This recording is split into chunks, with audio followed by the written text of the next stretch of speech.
and then enhancing your leadership worth, and then developing a personal leadership plan.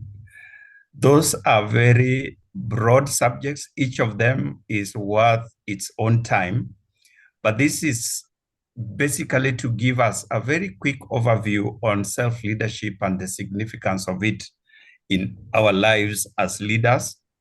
I recognize that there are leaders here from different sectors, and it's our hope that you'll find this useful as we proceed. So let's start with what I call the cry for leadership. What is this cry about? Is the cry that reflects the necessity of leadership. Phil Pringle, who is a leadership scholar and trainer, in his book, You the Leader, says this: humankind is wired to provide leadership, but it is also designed to need leadership. The first time I read that, it actually jolted me to some realization. I know that people do desire to lead. Sometimes people even fight to lead. In this country, we are very aware of the kind of fights that we have had of people, from people who want to lead us. But the desire to need leadership is something that I had not reflected before until I read Phil Pringle's book. He goes on to say that as strong as the desire to lead might burn in the hearts of some men and women, the desire to be led burns even stronger. He says leadership is a must when it comes to humankind. In fact, when you read that book, he goes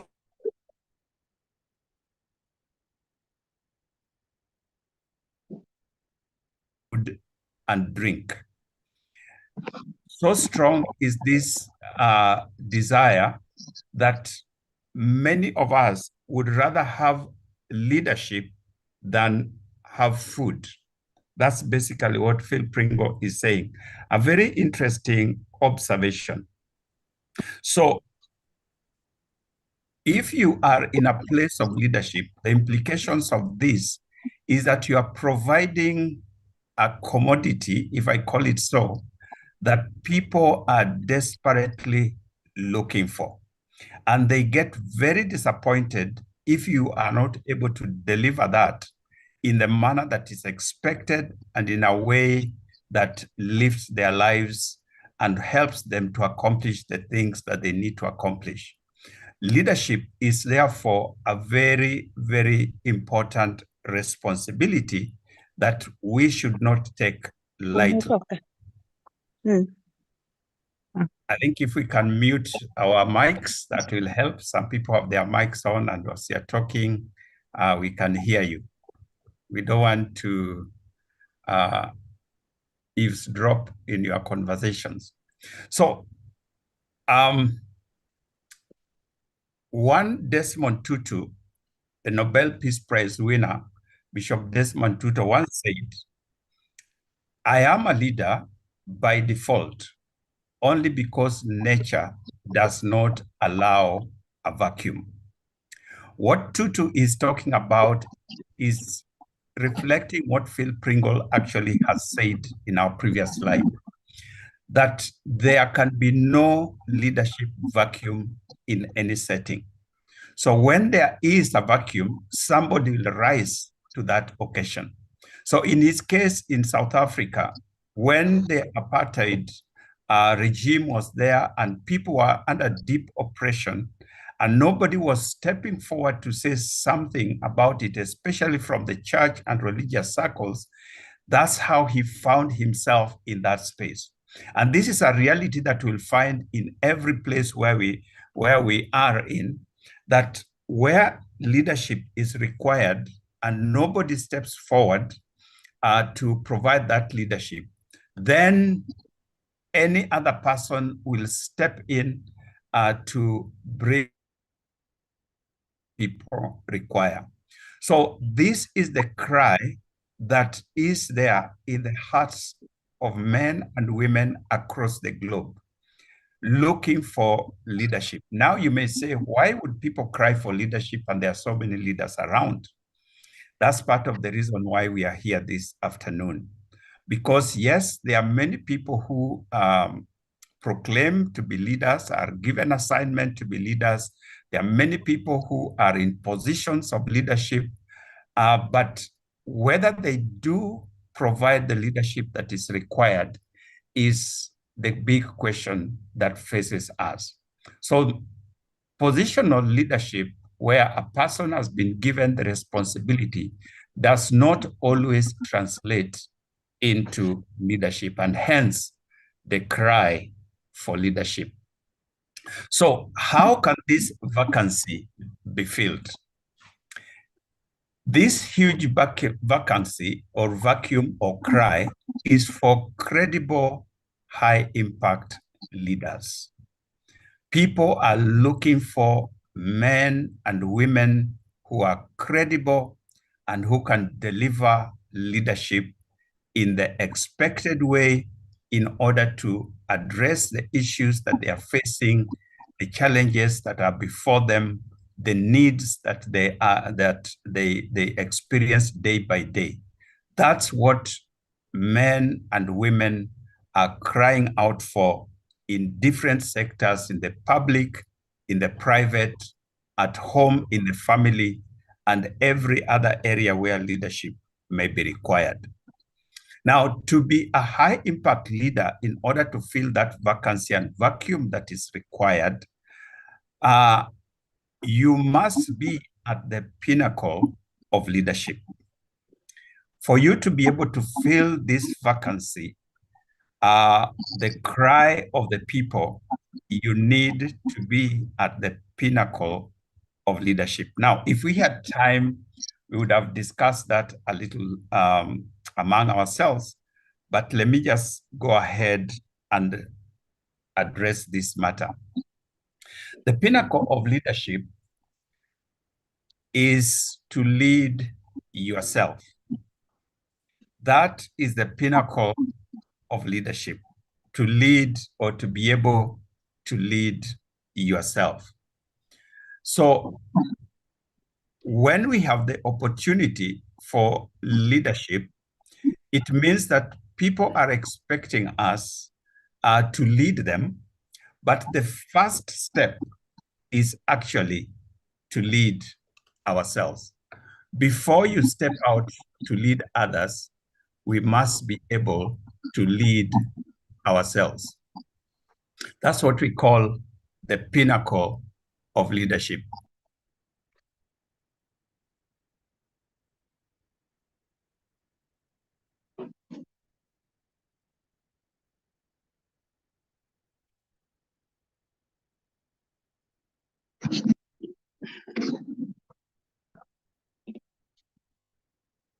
Sorry, my internet I hear is not very clear. Let me see if I can adjust to change to another one. I'm in a public space. Can you hear me well? Yes, we can. Go ahead, Oh, Doctor. you can? Yes. Yes, that's right. Sometimes you kind of break. Oh, okay. Let me put off my video. I hope you don't have to see me to help. Yeah, I'm in a public space and the internet is not very strong. But if you can hear me, that's good. Thank you.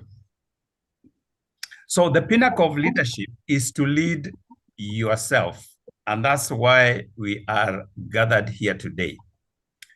Goldman, who some of us may have heard about or read about, I'm sure some of us are familiar with the whole concept of emotional intelligence.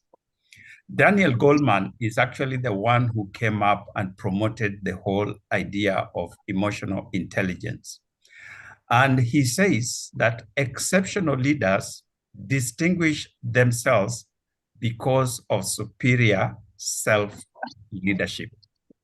Exceptional leaders distinguish themselves because of superior self-leadership. In other words, those people who are going to be at the pinnacle of leadership are people who have mastered how to lead themselves. The key to self-leadership, therefore, requires that we know ourselves, know who you are. That is easier said than done. But in the Catalyst, we give you tools and we help you to begin to discover who you really are.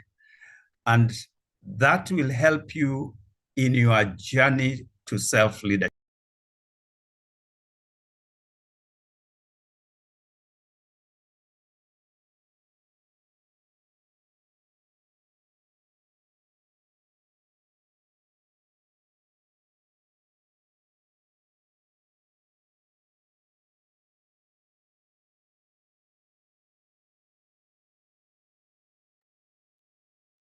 Hello?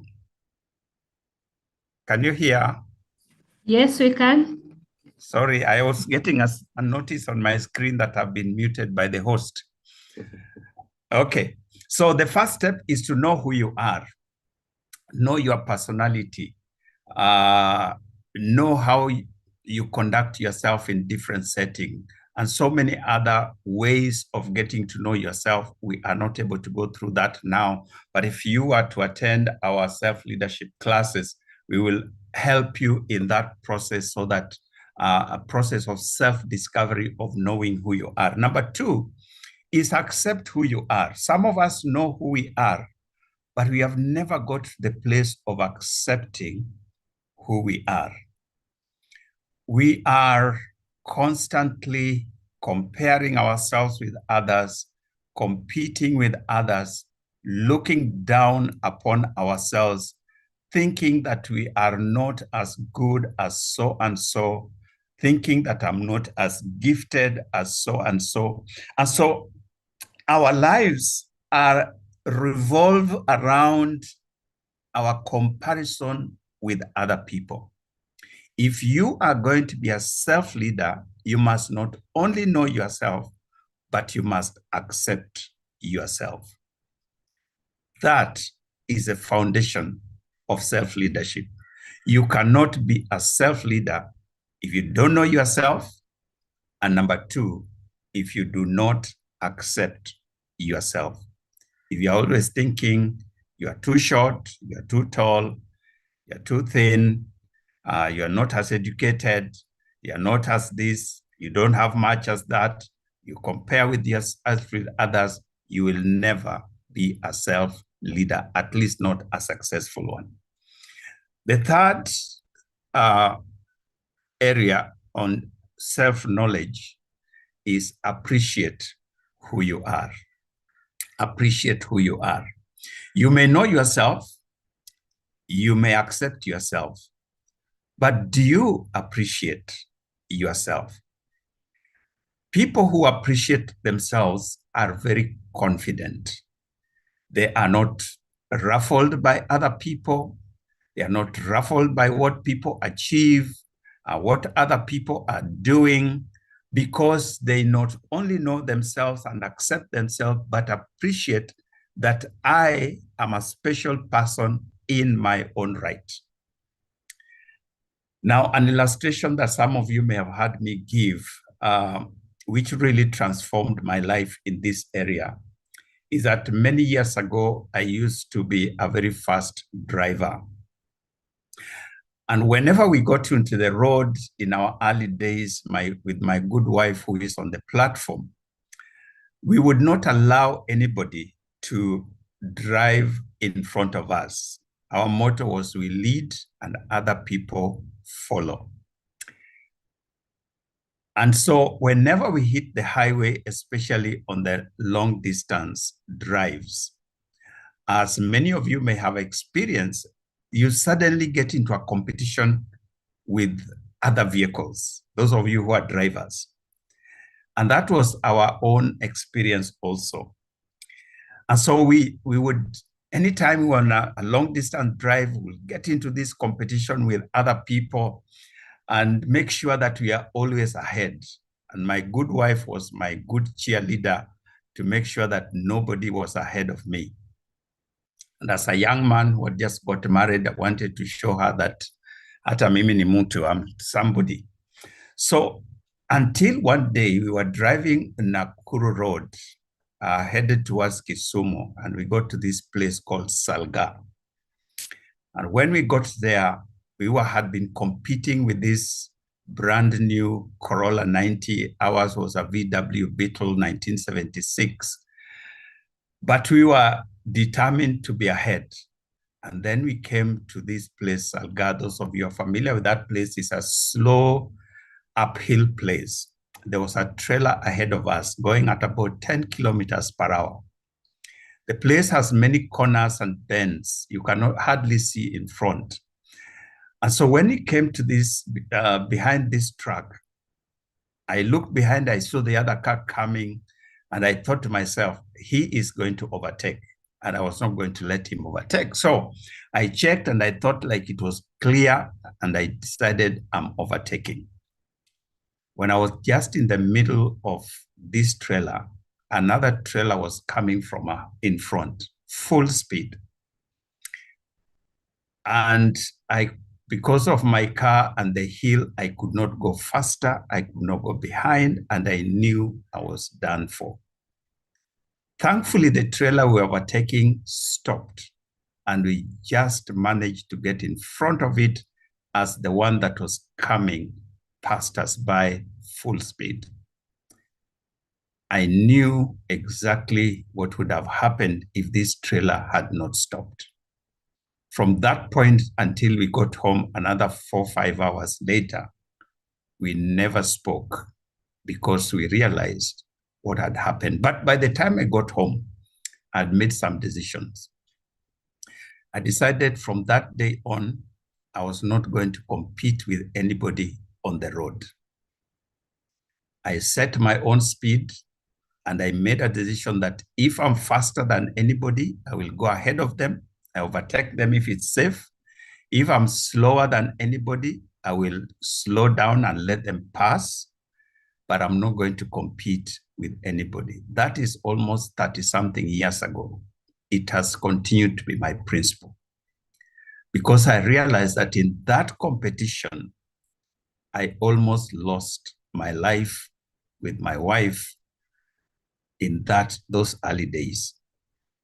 But later, as I reflected, I find that even in life, many of us get into those kinds of competitions, competing for positions, competing for possessions, competing for all kinds of things. You graduated with a colleague, now you see them driving that or building that or have those children, or their children are going to that university or college or school, and you feel like you also want to be there. And many of us enter into accidents, financial accidents, social accidents, all kinds of accidents, simply because we were competing with someone. Self-leadership requires that we know ourselves, we accept ourselves, and we appreciate ourselves. Self-leaders are those, therefore, who have the capacity to take charge of their lives, to guide their own efforts, to provide their own inspiration, and to reset their own thought processes. When you get to this place, then you are on the path to true self-leadership. Again, I cannot elaborate on each of these, but it's very important that you take charge of your life. You guide your own efforts. In other words, you do not have to be pushed. You provide your own inspiration. You do not need to be motivated as a leader. You motivate yourself and reset your own thought processes. In other words, if you find yourself thinking in the wrong direction, you are able to catch yourself and change how you think and therefore how you act. How do we get to the high impact leadership, self-leadership? It starts with consciousness, awareness, who you are, which I've just talked about. Self-awareness is the very foundation or the beginning of your journey towards self-leadership. Secondly is confidence. When you are okay with yourself and who you are, it gives you confidence. And confidence is built on what we call self-efficacy. Self-efficacy is the belief of a person that they have the capacity to undertake tasks. And again, we would have a whole session to discuss that. But self-efficacy is so important for any leader, because if you do not believe that you have the capacity to perform a task, you will not be able to perform it. So self-awareness leads you to self-confidence, which gives you that self-efficacy and leads you into personal mastery, which builds our character. People who have mastered their confidence, then they do not enter into any competition. They are not driven by external factors. They are not looking at issues from a selfish point of view, wanting to drive themselves, and therefore they are in charge and in control of themselves. And that is what gives you character, because you live your life on principle. You have your own values, you have your own standards, and you're not driven by what other people say or what is popular, but rather by what you believe is right. Self-leadership requires a principled approach to life, a principled approach to doing things. That character is what leads to integrity. And integrity brings about credibility. When you are a leader of integrity, it means that whatever you do it based on the principles that we have just talked about, born out of your character. You do not need police officers. You do not need supervisors. You do not fear what people say, but you act on what you know to be right. Integrity is about doing the right thing, whether you are alone or with other people. Many of us try to do the right thing when we are other people, when we have rules and regulations.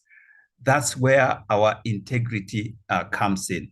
But that is not integrity. Integrity is doing the right thing, whether there are rules or not, whether there are regulations or not, whether there's a supervisor or not, whether there's police or not, whether there's a law or not, whether there are courts or not. That is what integrity is.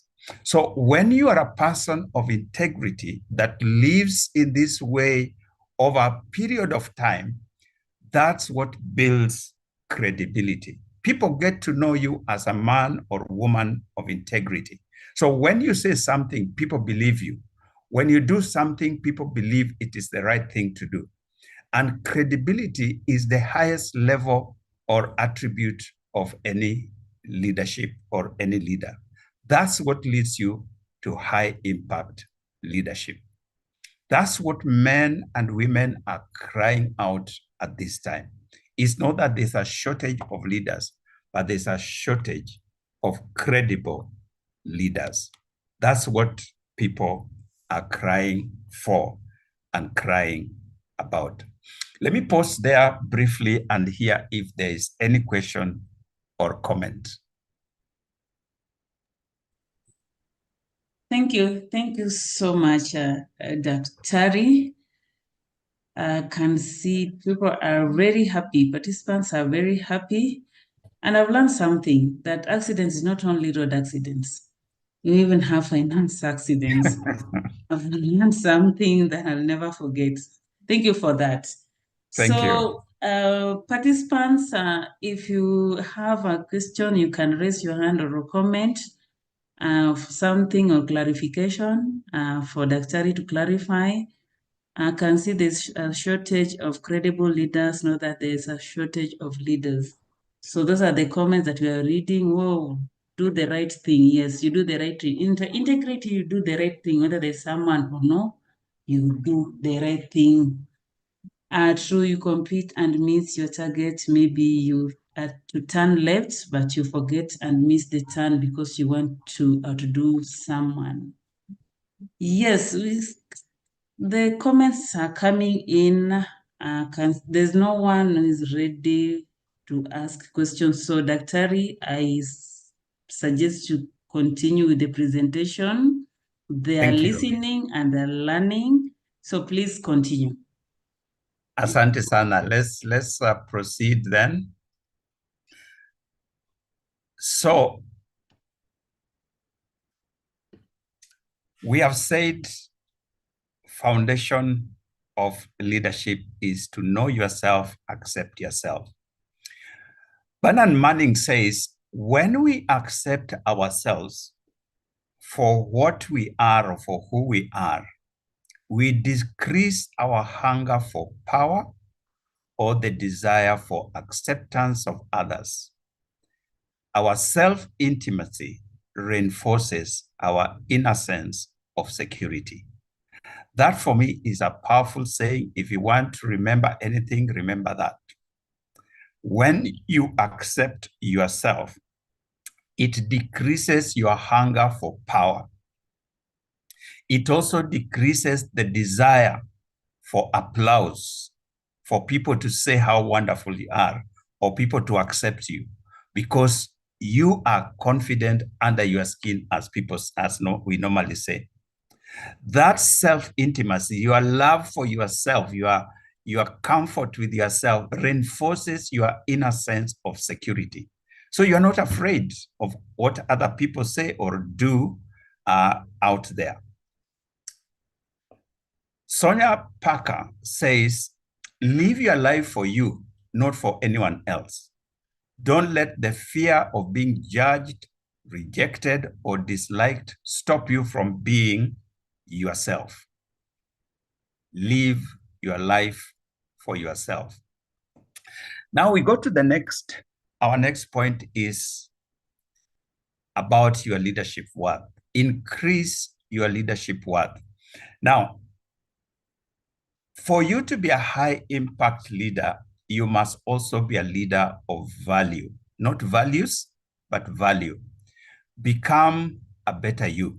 You have accepted who you are. You're not competing with anyone, but that doesn't mean you relax and do nothing.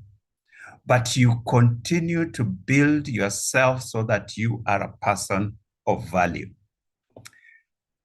Be the best of yourself. Robert Louis Stevenson said, to be what we are and to become what we are capable of becoming is the only purpose in life. To be what we are and to become what we are capable of becoming is the only purpose of life. In other words, you have accepted yourself. Now be the best version of yourself. It's amazing the capacity, the skills, the talents, and many things that are stored in your person. Almost all of us are going to leave this world without having exploited our full potential. That I can say without fear of contradiction. Every one of us is going to die without exploiting the full potential that resides in you. So instead of competing with other people, instead of comparing with yourself with other people, what you need to do is to develop yourself and be the best of yourself. You have such great potential that you have no idea about. Now, we can talk about that in different ways, but today I would just want to talk about raising your value, your sense of self-worth. To become a high impact leader, you must work at increasing worth. For leaders, for people to follow you, you must metamorphose into that beautiful person that people want to follow. And I'll give you just a few thoughts on the same, and we can discuss this at a future time. the value of value. If you think about it, high value products are purchased not for their use, but for their worth. High value products are purchased not for their use, but for their worth. So if you think of some of the very highly valued products, people don't buy them because of their use, but people buy them because of their worth. If you think of a diamond, like the pictures that we have, it will cost you hundreds of thousands of shillings. Somebody may have such as their earrings or as a pendant or a bracelet or whatever. Very high value. There's a time we were in London with my wife, and at the airport, we just had a bit of time. So we decided to browse around the shop, the duty-free shops. And we got to this place where there were handbags for ladies. And my wife said, wow, why don't we get here and see this? So we went in and saw a bag that looked very nice. We asked the attendant to bring it. And we looked at it and we asked, how much is this?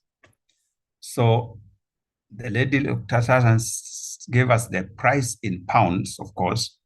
When we converted into Kenya shillings, it was 2.5 million. 2.5 million for a lady's handbag. We looked at each other and said, oh, okay. Is there a cheaper one? So she looked and went and picked another one and brought it. It was 1.25 million. That was the cheapest bag in that shop. Now we looked at ourselves and we thought, for this lady to be having this shop open, it means people buy these bags. She was just selling bags. People buy this 2.5 million worth of a bag. People buy this 1 point something million worth of a bag. Is it for use? I don't think so. It is for those of us who know what bags are. When you see it, you know that that is a high worth person. I'm sure you know some of our CSS, or at least one of our CSS, I think there are more, who talked about a belt of some 50,000, shoes of some 900, and those kinds of things. So, and many of us were surprised. How can anybody buy those kinds of things? It is the worth, not the use. You can get a shoe for a few hundred shillings, 1,000 shillings, and it will cover your feet and you will walk without problems. Why do people buy high-value products? Because of their worth. And we want to say the same. If you are not the top leader in your organization, when the top leader is going to negotiate a very high value job, contract, who do you think they will go with? The critical thinker or the skilled craftsman? Who do you think they'll go with? The critical thinker or the skilled craftsman? I wonder what you think. Anyway, I've asked that question. Everybody says the critical thinker. Why? Because that person will add value in that discussion. The skilled craftsman is there for their use, but the critical thinker is there for their worth. If you remain a basic HR practitioner, or whoever you are on the platform today in your field, and you master your skill, and there's nothing else that you bring on board, let me tell you, you will not be in the delegation that goes for high-level discussions. The people who will go there are people who have raised their worth, their value. And that's why self-leaders work on raising their value and their worth. We have something in Catalyst we call the quad plan, developing 4 domains to enhance your self-worth. We do not have time to go into details as we would have when we are running the sessions, but I'll just mention them. They are in 4 areas: the physical, the intellectual, the social, and the spiritual. When any of these domains is underdeveloped or overdeveloped, we live a life that is imbalanced and we experience stress and discomfort. And therefore, you need to live a life that is balanced and develop your worth in all these 4 areas. Let me just mention 1 or 2 things on each because of time. Physical, we begin with physical. Human beings are physical, and we need physical things for life and survival, for us to enjoy our lives, but also to continue living. This will include provisions, food, shelter, clothing, all those things. You need them. Possessions, things that you own in your house, you know, a nice place to live in.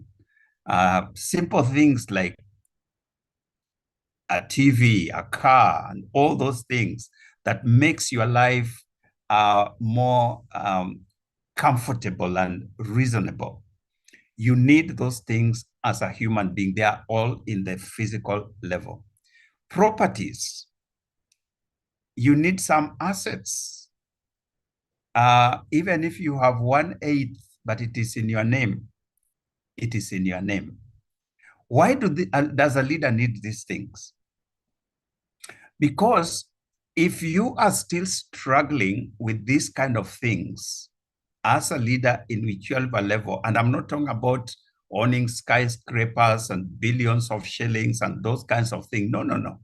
At your own level, and each of us, you remember we said, know yourself. At your level, you need to be comfortable enough in order for you to provide leadership. It is very sad when a leader is broke, they have no money, and they have to beg from other people. It undermines your credibility, it undermines your sense of worth. A leader should dress like a leader. That's another subject we deal with, but we will not talk about today. So you must, at your level, be able to have and develop yourself at the physical level so you are respectable. You are respectable in how you look. You are respectable how you conduct yourself. You are respectable in the way you manage your life. It is terrible for you as a leader to be walking around looking haggard, emaciated, and you do not have to steal to do that. With good planning and progress, which we are going to talk about in a short while, you can be able to manage that. Number 2, develop yourself at the intellectual level. Great leaders are associated with a learning mindset. In these days, I hear young people when they graduate from high school or from university and so on, they say, I have cleared. There is no end to learning. And therefore, as leaders, we must be people who are constantly alert to whatever is happening in your field of profession. You need to know what are the latest things that are happening. You need to know general information, read the newspapers, listen to the news, watch programs that would expand your understanding and knowledge. Have a general knowledge of what is going on around you so that when you enter into a discussion with various ones, you are not the one who is the most ignorant of what is happening around you. When your staff member comes to your office to seek advice, you don't look at them and say, Hey, hata mimi sijui, even me, I don't know that. You should be able to give advice to your leaders, to your team members, because you are constantly expanding your knowledge, constantly growing intellectually. Again, that's an area we'll talk about in detail and how to go about it. Number 3 is social. To grow in our social domain, we need to develop our relationship with critical others, with family, with friends, with colleagues, with associates.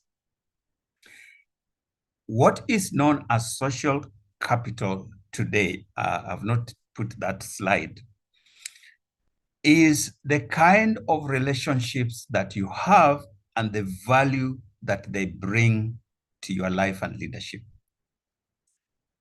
Do your family members appreciate who you are? Some of us have disconnected from our family members, especially the extended family members. You only know your inner circle. But please remember that one of these days you're going to be in trouble. All your friends can run away from you, your colleagues may but it is your family that will stand with you. Develop a good relationship with your family members. Friends. Friends are people who will stand with you when everything has gone down, when you have been sacked, when you are being harassed. Those are the people who will stand with you. Cultivate friendship and cultivate good relationships with them. Colleagues, and I emphasize colleagues at your place of work. If you think about it, you spend more time with your colleagues than you spend with your family members. If you are employed or you have a business, you leave in the morning, you go and work with your colleagues, you come back in the evening, you spend 2-3 hours and you sleep, while you have spent 8 hours at least with your colleagues. Imagine if those people, you are not in good relationship with them, your life will be miserable. But if you are there, your friends, you wake up looking forward to going to work. I have made it my personal responsibility and practice that I am friends with my colleagues. I moved to ESCC recently, just over a year. I can tell you I'm enjoying my relationship with my colleagues where we serve, because these are the people who I am with most of the times. Some of us, you have no relationship, you're fighting with your colleagues, it will undermine your leadership. Associates are people you meet every once in a while. They could be in your professional field, they could be associates in business, they could be in government, people that you can call upon once in a while. As a leader, you should be in that place where in case you need anything, there would be at least one person that you can think of, that you can call to help you on that matter. That's what we call social capital. A leader needs to develop good social capital. Number 4 is spiritual. This is an area that many people ignore. And I don't say this because I am a bishop. Some of you may think that I say this because I'm a bishop. No. Studies have been done. Smith, in a study he did in 2010, and he's not a religious person, he's a scholar. He said spirituality is an anthropological phenomenon by which people try to understand their connection to and place within the universe. In other words, what Smith is saying is that as human beings, we are not just body, we are not just soul, but we are also spirit.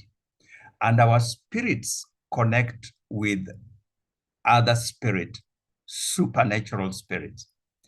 And you will find that even those people who do not believe in God or in a God or in the supernatural, they will seek something and help from outside. If I ask you, especially within African context, Why do people go to witch doctors?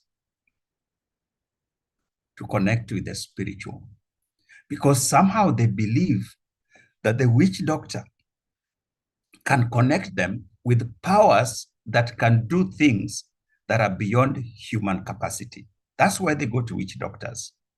Why do people go to pastors? For the same reason. Why do people go to sheikhs? For the same reason. Why do some people even worship devils? For the same reason. Because something within us tells us that we need a power that is greater than us. Studies have shown that our spiritual domain gives us a sense of purpose and of meaning. In a study on self-leadership that was done by Bryant and Cousin, and again, these are not religious people, this is not a religious study, it was purely a study on self-leadership. And the study was done to find out if there is any impact of spirituality on self-leadership.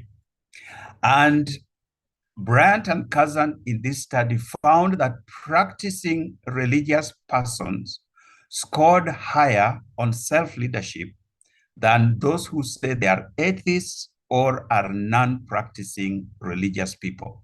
Now, practicing religious people are people who not only believe in the supernatural, but also live their lives in that regard. So if you're a Christian, you go to church, you read your Bible, you pray. If you're a Muslim, you go to the mosque, you read your Quran, you pray. You do things that your religion actually demands or requires of you. Those are called practicing religious, and you live your life according to those provisions of your particular religion. Those people scored higher on self-leadership than those people who believe in nothing or atheists. Or people who simply say, you know, if there's a form to be filled, there's a place for religion, you will tick either I'm a Muslim or I'm a Hindu or I'm a Christian, but you actually do not practice that faith. Those people scored lower on self-leadership. I found that a very interesting outcome of this study. Again, in our class, we try to go into a little more detail on how you can develop yourself at a spiritual level, just from a practical point of view. Studies that have been done have shown that spirituality actually increases output at the workplace. And you'll find that many big companies, not very secular companies, are now developing spiritual departments. They have counselors. Some of them have even brought in spiritual people to help people, the staff, with their spiritual dimension.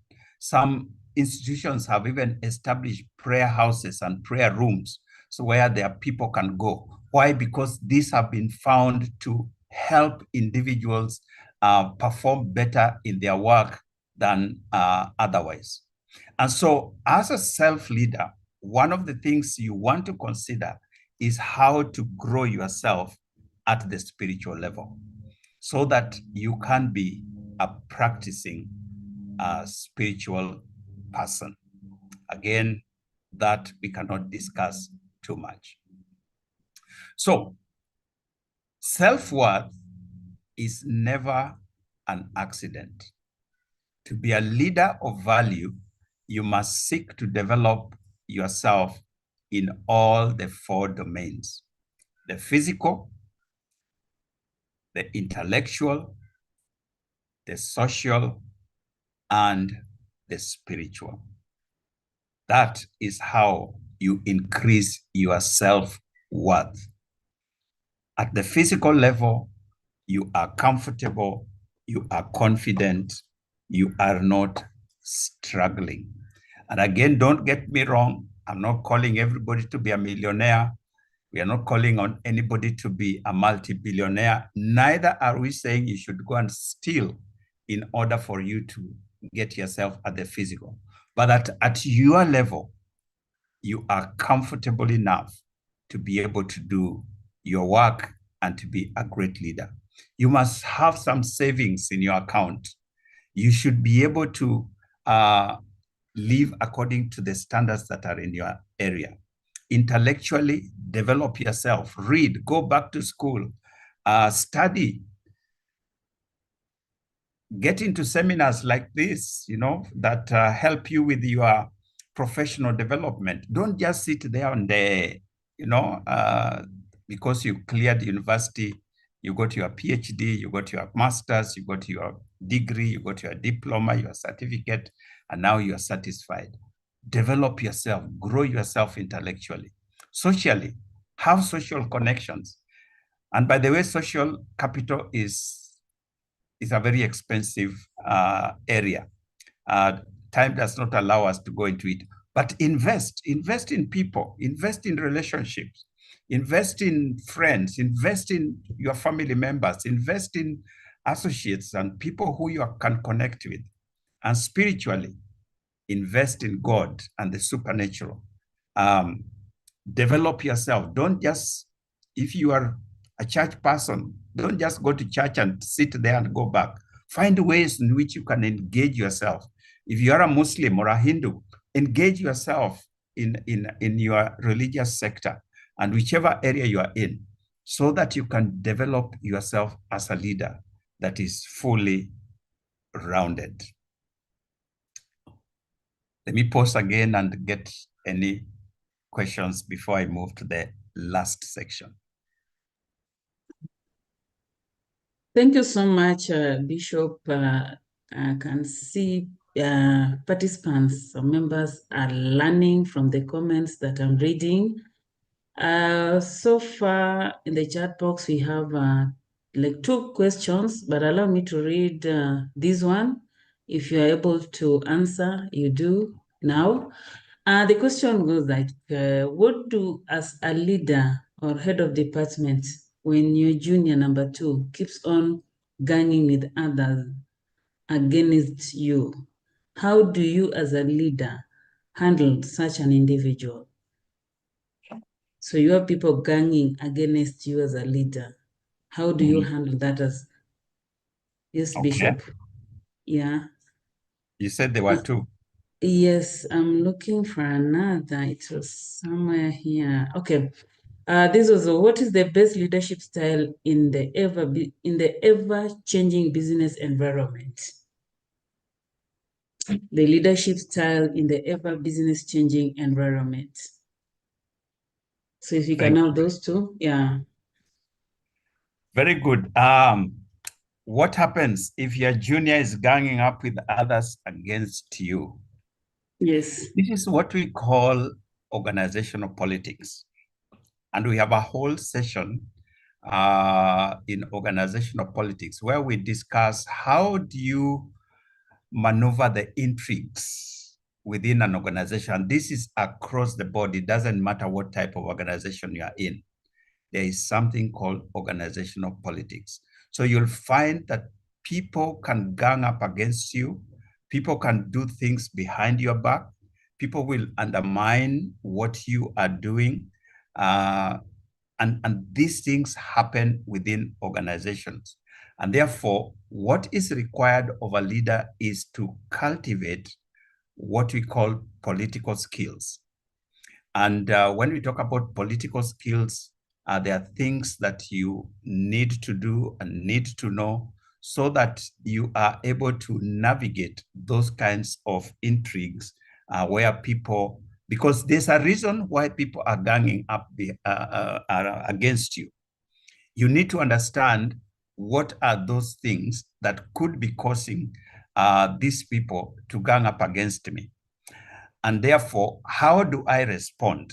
Because how you respond will determine whether they succeed in their intentions of undermining you or even throwing you out, or whether you actually turn the tables, as it were, against them and be able to provide successful leadership. So I would encourage you in our high impact leader, we have 3 series. In series 2, we actually cover organizational politics and how to navigate the same.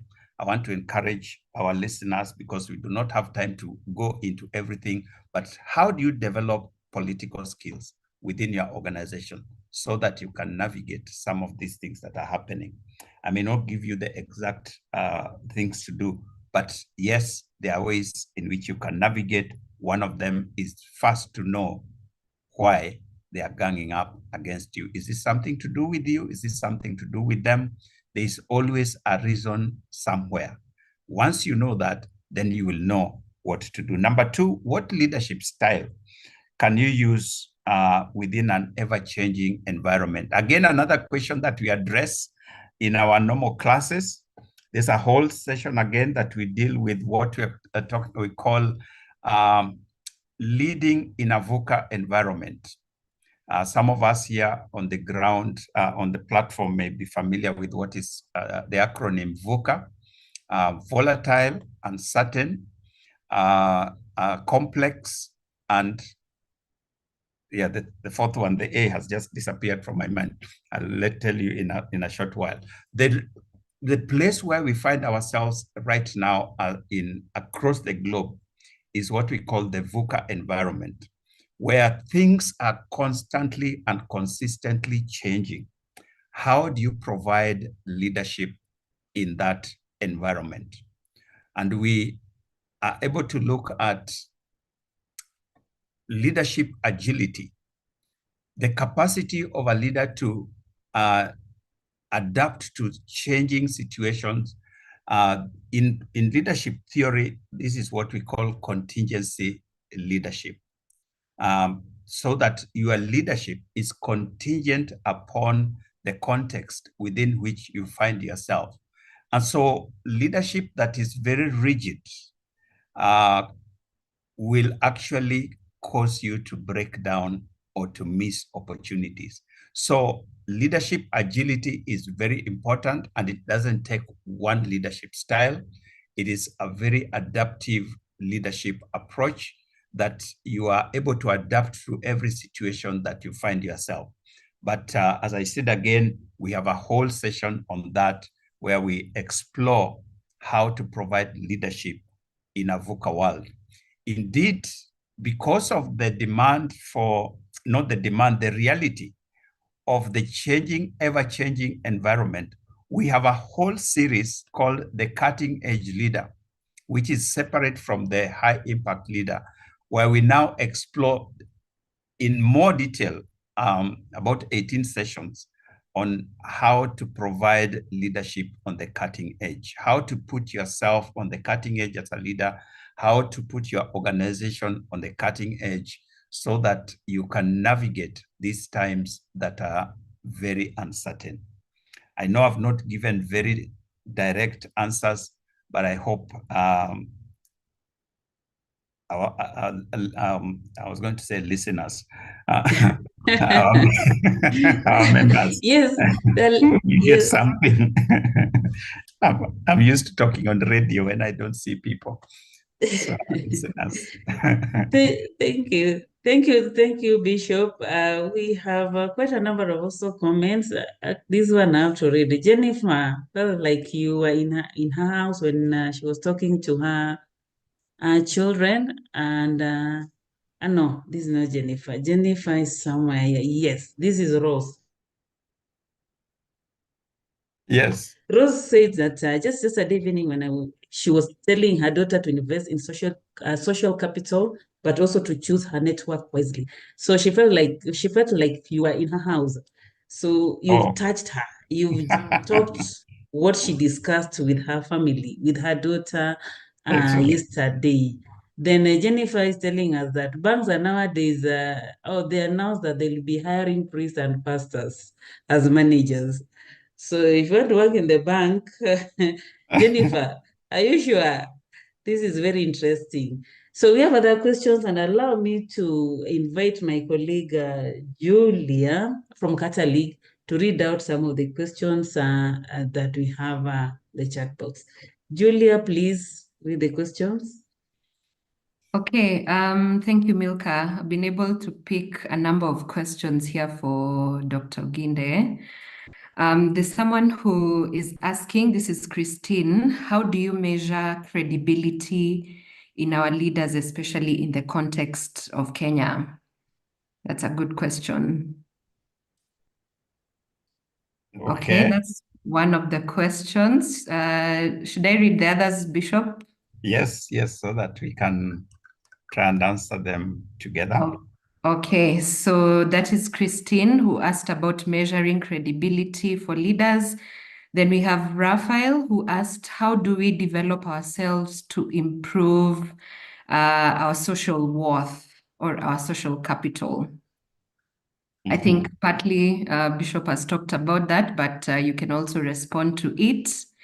Then we have Mercy who asks, how can we make sure we aren't comparing ourselves with others in society, a society which defines how success looks like? So comparison with what society shows us success looks like. How do we make sure we don't compare ourselves? And then one last question from Brian, who asks, how do you deal with a leader who takes issues personally when you disagree?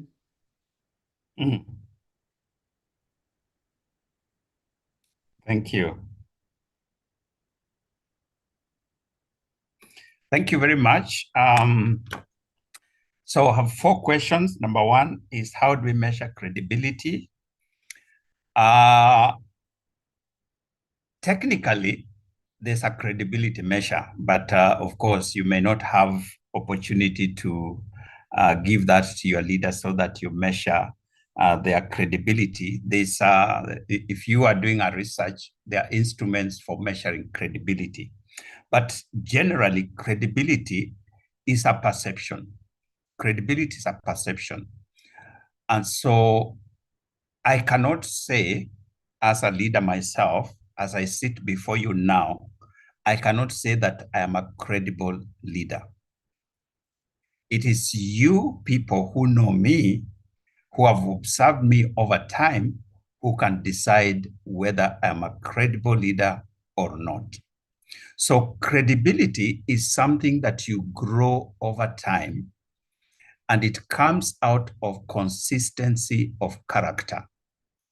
So when a person is consistent in what they do, consistent in what they say what they mean and they mean what they say, and it is over a period of time, that's how a person becomes a credible leader. Credibility manifests itself in trust. If today I were to meet any of you here, and I say, you introduce yourself, and I can't remember from the screen that I saw your name on the screen, and I tell you, I'm in this situation, could you lend me 200,000? Now assume that you have 200,000. What would determine whether you lend me that money or not? It is very unlikely that you lend 200,000 to just a person you have met on the streets. You met them at a conference, and then you meet them on the streets, and they're saying, I have a critical thing that is, I need finances for. Can you lend me 200,000? It is not, for most of us, well, let me not assume, maybe you are a billionaire and therefore 200,000 is a small amount that you can afford to give. But if somebody came and said, lend me 200 shillings. 200 shillings, if the person gives you a story here and you feel, yeah, okay, I'll give. Why you are ready and willing to lose the 200 shillings, even if that person doesn't return it, as compared to 200,000. But if I'm your good friend, who you know very well, we have worked with you over the years, you trust me, I can come and even ask you for 2 million. And because you know me and you trust me and you have the 2 million, you can give me and we will not write anything anywhere. That is what credibility does. It builds over time. So the measure of credibility is consistency over a period of time. So if your leader keeps saying one thing and doing another, and that's what they keep doing, then they cannot be credible. So credibility is a measure of trust. How can you improve your social capital? I already talked about it. Invest in people, invest in relationship. That's why I said it is a very expensive, social capital is very expensive to build. If you have friends, it means that you'll go for their birthdays, you will appear for funerals, you will support them when they're in need, you will, and you will, and you will. All that requires time, it requires money, it requires sacrifice. That is how you build your social capital. You expand your social capital by making new relationships whenever you have opportunity. Many of us here go for conferences. You go for a big IHRM conference. You have 5 of you from an organization or 10 of you from an organization. You are all attending this conference. The normal tendency is for us to sit with the same colleagues that we have gone with. But if you want to expand your social capital, you make it a point that in this conference this year, I must know 2 or 3 new people that are at a particular level or the other. And so you become intentional about it.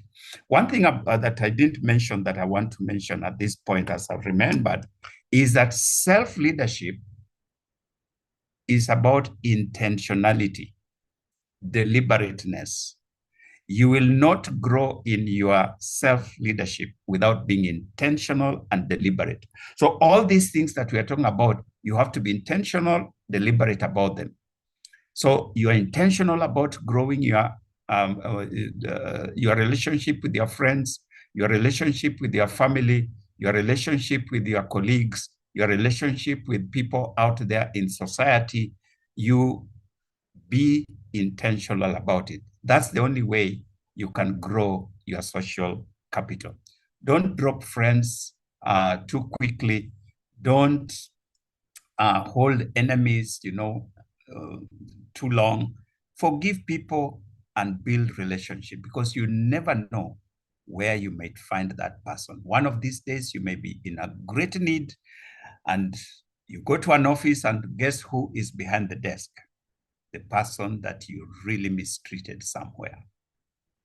So keep your debts short with individual social debts. Pay them quickly so that you grow your social capital. How do you deal with comparisons of success? That's where we started. When you know yourself and you accept yourself and you appreciate yourself, that is what will remove the desire for competition, for comparison. You remember the quote that we had? Your self-intimacy with yourself is what will deliver you from comparisons and competition. Do your thing, live your life. Don't wait for people to applaud you, to say you are nice, you're good, or whatever. Do what you know is right to do. That will save you from competition. So my success is not determined by society. My success is determined by myself. So I decide, for example, when we got married, I like using our own example. When we got married with my wife, right from the beginning, we said, within 10 years of our marriage, God helping us, we would like to live in our own house. And I can tell you, by God's grace, within 10 years, we built our own house and we moved into it. So we have only rented one house in our lives. We got a very nice house and a very good landlord, and we stayed in his house for 10 years. we moved from there to go to our own house. Intentionality. So be intentional on the things that you do. Build your own success. Don't allow the world to determine what success for you means. Yes, there are people who think if I have 1,000 acres, I'm successful. There are people who think if I live in this corner of the city, I'm successful. There are people who think when I drive this kind of a car, I'm successful. That's for them. But I decide for myself what success means for me. And I live my life and I move according to what I've decided. It will be so easy for you to live your life. You'll be a very happy person and a very successful person. Number 3. Number 4. Sorry, this was personally, people who personally disagree with you. Is that the question, Julia? Yes. How do you deal with a leader who takes issues personally when you don't Disagree. agree? Yeah. Yes. That is not usually an easy thing to do, but I'm happy to announce again that we have a whole session on leading your leader. Because every person has a need. Every person, why are they taking things personally when you disagree with them? It could be the whole issue of either feeling inferiority complex or they are not very confident. And therefore, you as a leader, as a person, a team member, you need to know, therefore, how to handle that person in order for you not to,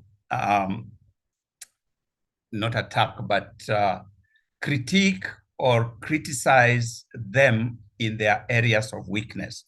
But knowing how do you support them? How do you build them? How do you help them to grow in their own way?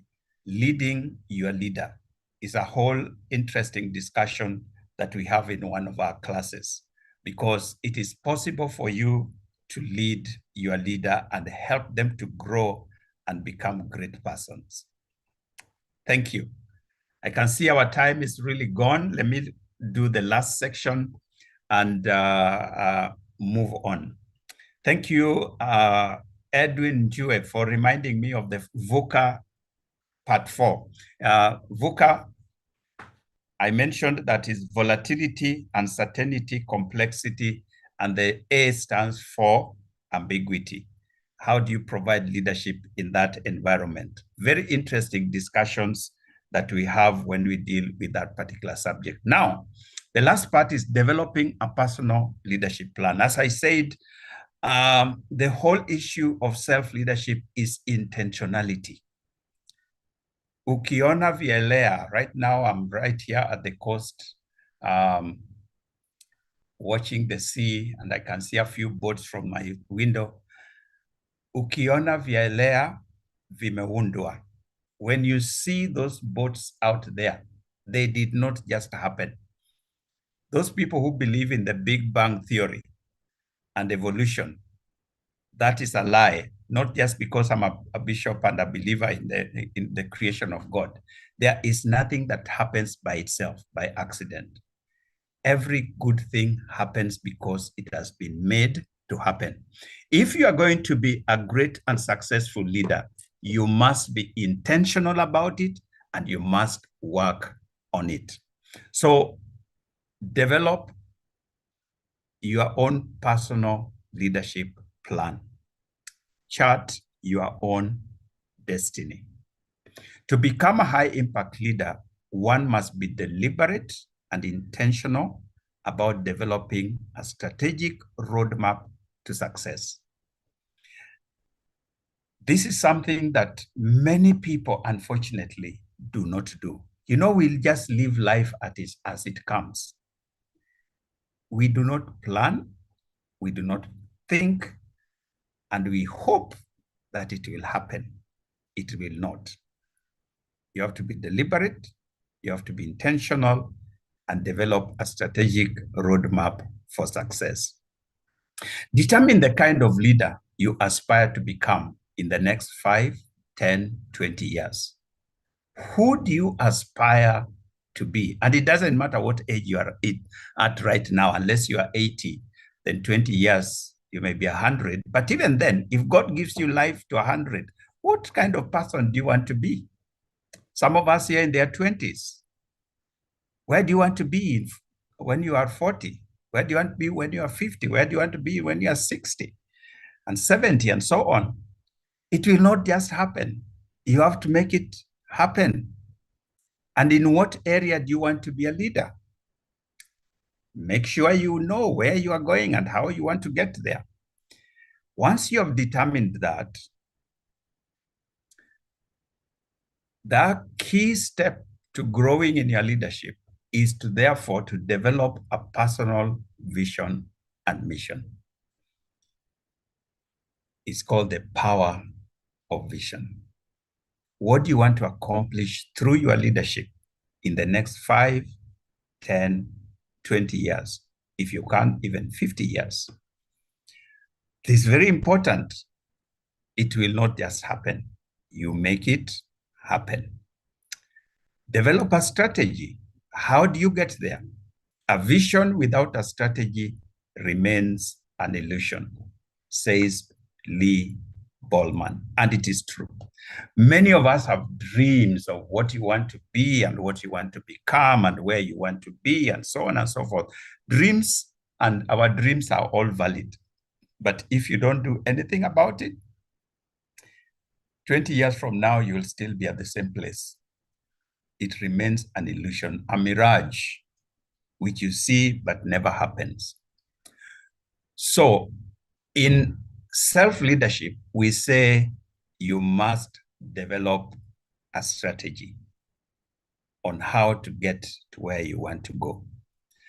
Just like you do in developing a strategy for an organization. Have your vision, have your mission. Break that mission into objectives. Break those objectives into strategies. How do you go about them? Each strategy into goals, goals into activities, and then have indicators. How do I know that in 20 years I'll be where I intended to be? So again, this is an area that we actually normally help people to develop personal strategy, starting all the way from who you are to what you want to be, right in line with yourself. And then you begin to work on it. And I can tell you, it will happen. We have stories and testimonies of various individuals who have been able to do this for their lives, and they get there.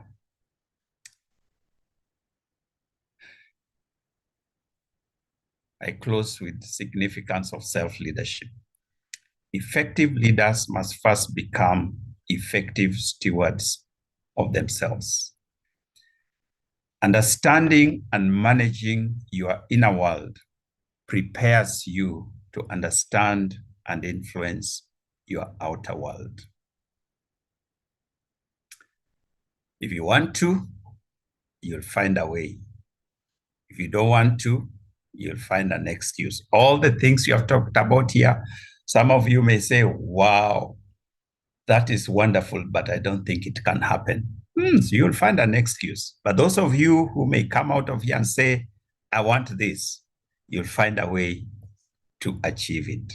And that's why we are here, to assist you in finding that way and doing it. To be who you are created to be is the greatest step towards becoming a high impact leader. To be who you are created to be is the greatest step towards becoming a high impact leader. And so we want to invite you to a high impact leadership.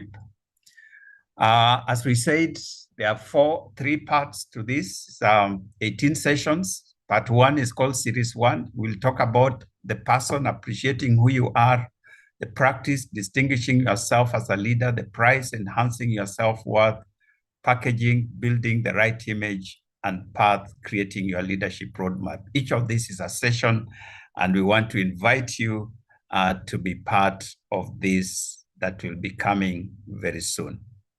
IHRM together with the Catalyst are bringing you this whole session from the 16th to the 19th of September called the High Impact Leader. So if you would be interested, please contact the relevant persons.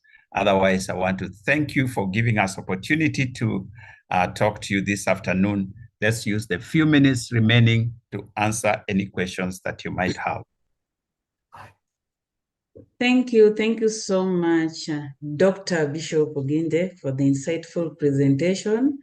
Actually, initially I thought 2 hours was too long, only to realize that it's too short. From the comment side, participants are very happy. They've learned a lot. And there are questions. So you'll allow me to invite Paul. Peter Masolo. Peter Masolo, if you can hear me, please unmute, then you ask the questions that you had kindly, because we need to close at 2 p.m. exactly. So Peter, if you are in a position to unmute, kindly go ahead and ask the question. Thank you.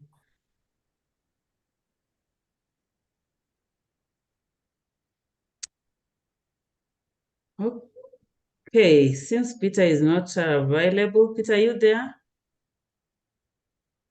Julia, you can go to the next question if you have picked some. Okay, thank you, Milka. So probably I could read Peter's question, and I think partly this was answered when we were talking about comparison with what society depicts as success. But Peter asks, values are not self-invented, they're shaped by society. This means that while trying to know ourselves, we realize that our beliefs are often aligned with societal norms. So how do you navigate the struggle against comparison, given that it feels like you might be fighting something deeply ingrained within yourself? I hope that is clear for Dr. Gine. I think what he's trying to ask, yes. The other question that I've picked from Faith Cheriot, she asks, how do you develop friendship with a family member who is determined to ruin your reputation? So that is on social capital, the aspect of family. How do you develop a friendship with someone who is determined to ruin your reputation? And then finally, we have a question from Jedida who asks, when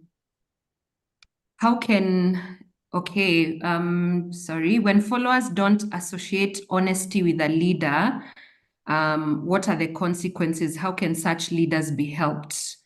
Leaders who are associated with dishonesty, how do you help such a leader? Yeah, thank you. Thank you. Actually, almost all the three questions were kind of answered as I answered previously. What do you do when society has already determined certain norms? How do you avoid comparison, standards of success which have been set by society? That's why we are here. Because what we are asking or advocating for us is swimming against the current. It is much easier to go with the flow.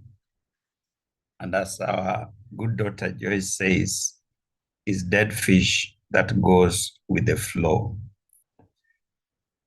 Live fish can swim upstream. Dead fish can only go with the flow of the river. What we are asking us is, as individuals, to make a decision. I am not going with the flow. I'm going to set my own standards of living, and it is possible. Like I told you, I used the illustration of driving. When you get into the road, I don't know how it happens. Those of you who drive, people just want to compete. Drivers want to compete, and the temptation is very high. You see this little car, if you have a big car, that is pretending they can go faster than you, or they can cut in front of you, and you feel like you want to show them because you have a bigger car, you have a better car, and so on.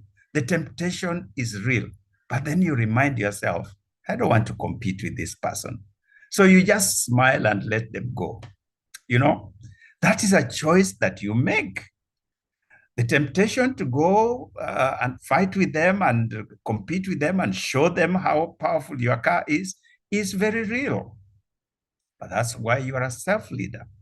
Self-leadership is about mastering yourself.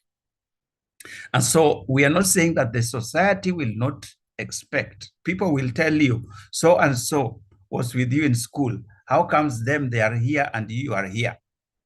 So and so is younger than you. How comes they have already done this and that and you have not done? Those things will come. It is for you to have made a decision and a choice that I'm going to live my life according to my own standard. One thing I found when I made that decision of not competing on the road, the days of competition, I used to arrive at my destination, usually Mombasa or Kisumu or home. Those are the distances we used to drive. By the time I got to my destination, I was so tired. My head was spinning. There was a sound in my head that would go woo, because of the tension that I had when competing with individuals. The kind of near misses that you get, you know, as you're trying to outmaneuver and outdo other people. By the time you get to your destination, you are so tired. When I made that choice, I realized that I would get to my place and I am so relaxed. But the other thing I discovered is that these people who have been competing with me, sometimes I would arrive before them. Some people, when they discover you're not competing with them, they also slow down and go at their pace. So in society will want to get you into their mold. Refuse to get into that mold. It is the only solution. There's no other way. There's no shortcut. So if somebody wants to compare you with other people, dismiss it. Does it mean you can't be ambitious? Does it mean you can't learn from others? That's not what we are saying. If you see somebody who is doing very well, maybe in an area that you also wanted to do well, go and discuss with them. Learn from them. There's no problem learning from other people. By the way, when you're competing with people, you can't even go to ask them because you don't want them to know that you are admiring what they are doing. And that when now you do it, they will say they are the ones who told you. But if you are in a learning attitude, which we talked about, you go and ask, how were you able to do this? How are you able to build a house at this place? And they can give you insights that you can learn from, and you go and do it. There's nothing wrong with that. But I just refuse, simple answer, refuse to enter into the mold of society. Relationship with a person who is determined to ruin your reputation. Now, one thing again that we didn't say, but we normally say in our self-leadership classes is that in our self-leadership classes, we don't talk about others. We talk about ourselves. So, because there are so many things that people are doing out there and you cannot answer all of them. But the moment you master yourself, that is what will answer all these other problems. So, we talked about how do you manage, it's something we call four-way leadership. Four-way leadership is how to lead. We talk about leading north, leading south, leading east, leading west. Now, leading west is leading people who are against you. And we have a whole session on how to lead people who are against you. And the whole issue, the whole concept behind it is every person has a need. Discover what that need is. Why is this person so determined to ruin your reputation? There must be something. If you discover what that thing is, and we are not talking about the surface level, we are talking about what is their personal need. And when you discover that personal need, now set out to try and meet that need. That person will become your friend. But if you decide if they are fighting, I'm also going to fight, then you're going to fight until both of you die. Self-leadership. What do you do with the leaders that are consistently dishonest? Again, I say, be the leader who is honest, but again, find out why are they dishonest? What is leading them? What is driving them?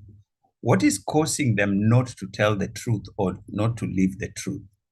When you discover that, then now you can see what you can do to help that person. Because everything that we do as individuals, as people, there's a driving force. Some people are afraid to tell the truth or to speak the truth because when they speak the truth, or if they speak the truth, they may look less than you think they are. And so this dishonesty is part of camouflage of the real person sometimes. If you discover what it is, then you can help that person to come out of their hiding place to face reality. Ladies and gentlemen, I have to pause there. We have only 2 minutes to 2 o'clock. Bishop, if you can allow just the two, I know we have 2 minutes of time. Yes. Just 2 more questions, then we close Okay. it. Yeah, we have Right. Ryan. How do you deal with a leader who takes issues personally when you disagree? I thought Then, that we already answered. Oh, really answer. Then as a leader, what are the most effective way of developing a thick skin to criticism and insult from the public? Very good. That's a very good question. Unfortunately, at the risk of sounding like a broken record, the way we used to say it, it starts with knowing yourself. Where we started. Number 1, know yourself. Number 2, accept yourself. And number 3, appreciate yourself. If somebody calls me a dog, I know I'm not a dog. So why should I take offense? Mm-hmm. Are we together? But if I didn't know myself, and sometimes I even imagine that I behave like a dog, then I'll take offense. Because now they are saying something that is close to the truth about me.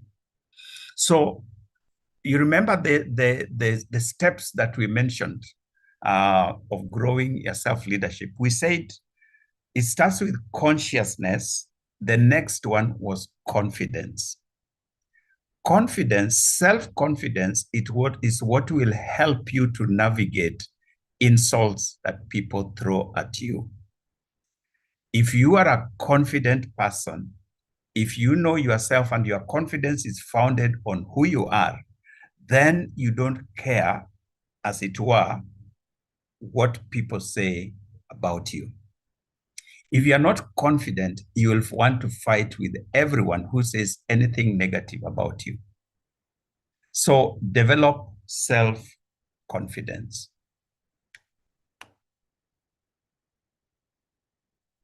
I don't know whether I've answered, Milka. Yes, thank you. Thank you so much, Bishop. Julie, I hope you're good on your side.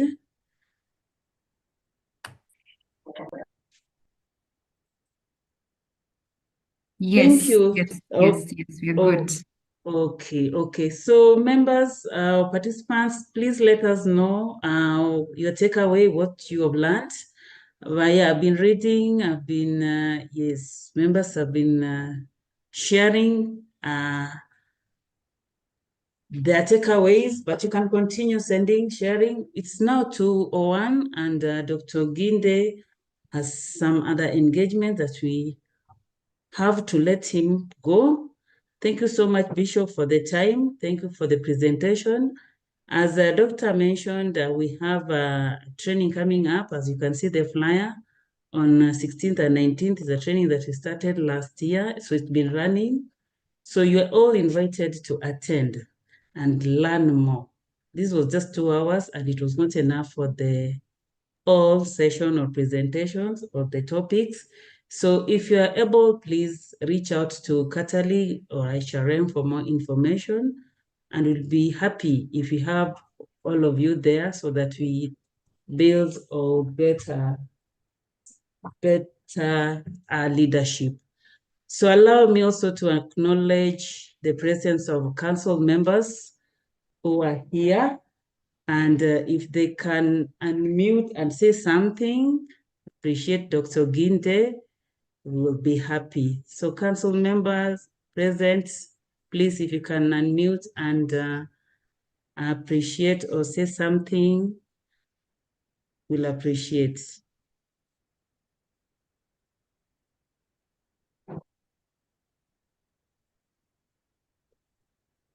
All right. Thank you.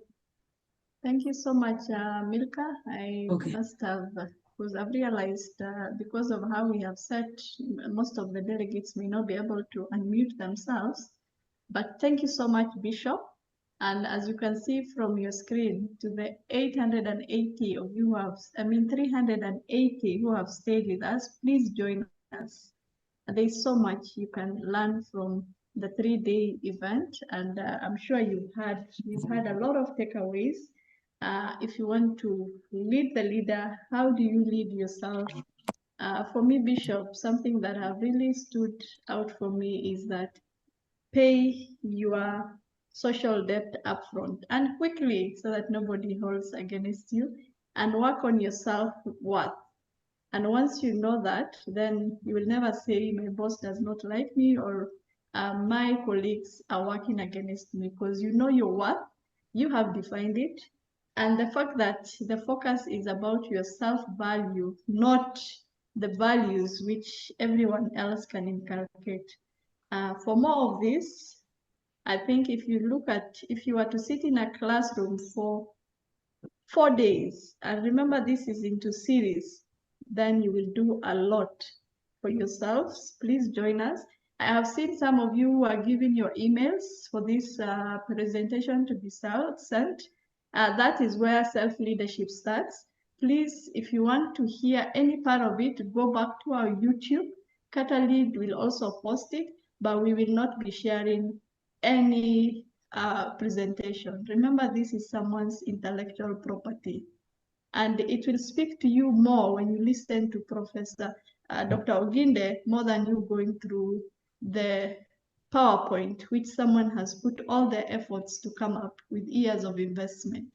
So if you did not take away anything for the last 2 hours, let's start with that self-value of respecting other people's intellectual property. And if you want to hear something, it's better if you go and play it back. Asanteni sana. I hope we will all join. Na mimi nataka okay, I don't know Swahili. You know, Bishop said he's in Mombasa, so I wanted to speak Swahili. So thank you so much. Let's join. And I like bringing the best to you guys. And every time I listen to Bishop, and thank you so much, Bishop, with everything you are doing, EACC chair, leading Catalid, you have hope. Thank you for making the 2 hours. I know how much you cost others per hour, but more than close to 400 of us have had it for free, and we're going to implement it, and we will come for the training to hear you more in Sawela. Thank you. Mid-September. Thank you so much, and have a good day, everyone. Over to you, Julia and Milka. Thank you so much, Edie. Thank you for that, for the remarks. Allow me also to invite Julia from Catholic for the closing remarks. Thank you, Milka. Mine is just to, I think, emphasize what the ED has shared. We may not be able to cover everything in this 2-hour webinar, so we invite all of you to be part of this training that will be running from 16th to 19th September. For you to enjoy and learn much more than we have covered today. I have seen a lot of questions on whether the training or the sessions are available online. Yes, we have that. So feel free to reach us through the email address that I have shared in the chat box for more information. If you feel you may not be available to attend the 4 days, we have also the option for you to go through the session across 5 weeks. So once a week, and we can share this information with you. So thank you once again, and we look forward to seeing you in Naivasha, if not in Naivasha, in one of our classes. Thank you. Thank you so much, Julie. Members, kindly, there's a link that was shared for your feedback and the CPD points. So please make sure that you register so that you have your CPD points registered with us. And also we'll appreciate your feedback that form. And also to clarify that for the CPD points, but we've been offering the free webinar since January. And remember, you can only have up to 4 CPD points. The free webinar can only allow you up to 4 CPD points. So whether you've attended 10, 20 years, you can attend for learning, but for CPD points, it's only 4. So if you've reached 4, please don't apply again, but learn. You're allowed to learn. So thank you so much. And also to remind members who have not renewed their membership, kindly do so. The year is almost coming to an end. And remember, you're practicing illegally if you've not renewed your membership. And if you are due for upgrade, if you're an associate, you are supposed to upgrade to full membership. Kindly reach out to us and get more information on how to renew and also to get practicing certificate. Otherwise, thank you so much. Thank you, Dr. Oginde, Dr. Bishop Oginde. Which one comes first? Is it Dr. or Bishop? Either. Each one comes. Thank you so much for your time. Thank you, delegates, members, for your time. Thank you, ED, for the opportunity, and the rest, our hosts, Rebecca, Elvis, Julia, Asanteni Sana, and see you next time. Enjoy the rest of the afternoon. Thank you. Asante. Bye-bye from my side. Thank you, Milka. Thank you so much. Kuresha, and all Thank council you. members and officials. This was a great opportunity to have time to just talk to fellow leaders in the HR sector. I want to hope that whatever we have learned can add value to your lives as you serve God's people wherever you are. Thank you. Asanteni sana. And like Julia said, if you're not able to come to Sawela, you can join us at Sarova in Nairobi from the 4th of September on a weekly basis. Asante. Thank you. Bye-bye.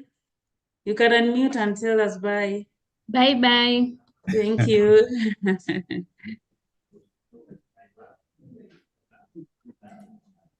Bye. Bye. Bye from Tanzania. Wow. Yeah, Bye, we Bishop. attended. Bye, Bishop from Macharaga Tumia. Great to listen to you. Thank you very much.